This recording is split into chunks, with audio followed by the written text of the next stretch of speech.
ఎక్కడికి నాన్నగారు ఇంత చక్కగా ముస్తాబై వెళ్తున్నారు? మా ఫ్రెండ్ సుబ్బారావు వాళ్ళ కొడుకు పెళ్ళమ్మా, అక్కడికి వెళ్తున్నాను. మరి మీ ఫ్రెండ్స్ అందరూ వస్తున్నారా? మా ఫ్రెండ్స్ అందరూ వస్తున్నారమ్మా. మా బాలరాజ్ గడు అయితే ఏసీ గిఫ్ట్ గా ఇస్తున్నాడు. మా సూర్యగడు కూడా పెద్ద టీవీ గిఫ్ట్ గా ఇస్తున్నాడమ్మా. మరి మీరేం గిఫ్ట్ పట్టుకెళ్తున్నారు? వాళ్ళు కొన్న ఏసీ రిమోట్ లో టీవీ రిమోట్ లో వేసుకోవడానికి బ్యాటరీలు పట్టుకెళ్తున్నాను.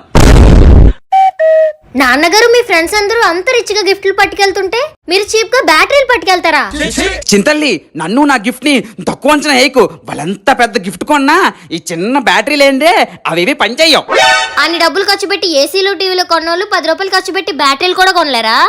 అది నిజమేనమ్మా. ఇంక బ్యాటరీలు పట్టుకెళ్ళడం ఎందుకు, ఇంట్లో ఉంటే మనకైనా పనికొస్తాయి. నేను వెళ్ళి భోంచేసి వచ్చేస్తాను. అయినా నేను వెళ్తానంటే అదే వాళ్ళకి పెద్ద గిఫ్ట్. నాన్నగారు